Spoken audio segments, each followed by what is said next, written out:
Cafeteria سے باہر نکلتے وقت عبیر کے چہرے پر ابھی بھی وہی غصہ تھا۔ یہ لڑکا آخر خود کو سمجھتا کیا ہے آخر؟ وہ بڑبڑائی۔ مجھے تو پہلے دن سے ہی عجیب لگا تھا، ہانیہ نے ہنستے ہوئے کہا۔ عبیر فوراً رکی۔ عجیب نہیں، بدتمیز ہے وہ۔ او پلیز، جس طرح تم دونوں ایک دوسرے کو دیکھ رہے تھے نا، وہ بدتمیزی کم کچھ اور زیادہ لگ رہا تھا، ہانیہ نے شرارتی انداز میں کہا۔ عبیر نے اسے گھورا۔ اپنے ڈرامے بند کرو۔ مگر سچ تو یہی تھا کہ زیان کی باتیں بار بار اس کے دماغ میں گونج رہی تھیں۔ تم غصے میں اور بھی خوبصورت لگتی ہو۔ حد ہے۔ عبیر نے بے اختیاری اپنے بال کان کے پیچھے کیے، مگر اگلے ہی لمحے خود پر جھنجھلا گئی۔ ادھر زیان اپنی گاڑی کے ساتھ کھڑا فون اسکرول کر رہا تھا۔ بھائی تو آج کل مسکرا بہت رہا ہے، ارحم نے اس کے کندھے پر ہاتھ رکھتے ہوئے کہا۔ زیان ہلکا سا مسکرایا۔ ہر وقت فضول باتیں کرنا ضروری ہے کیا؟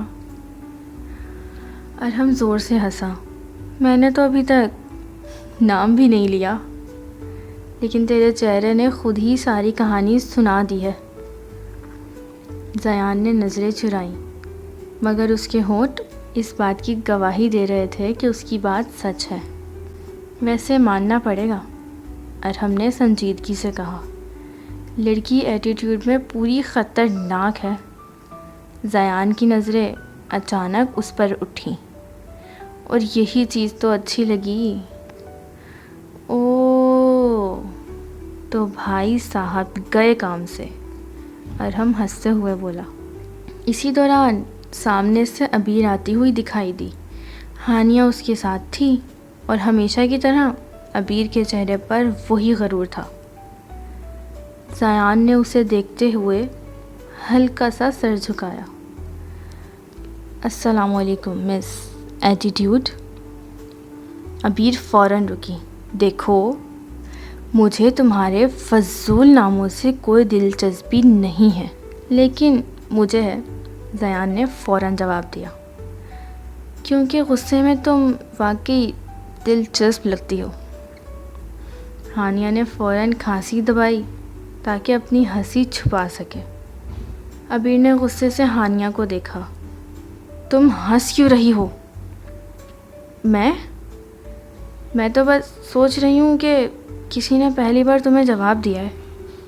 عبیر نے ایک گہرا سانس لیا، پھر زیان کے قریب آ کر بولی، اپنی حد میں رہا کرو۔ چند لمحوں کے لیے زیان کے چہرے کی مسکراہٹ ہلکی پڑی، مگر اگلے ہی لمحے وہ پھر مسکرایا۔ کوشش کی تھی، پھر تم مل گئیں۔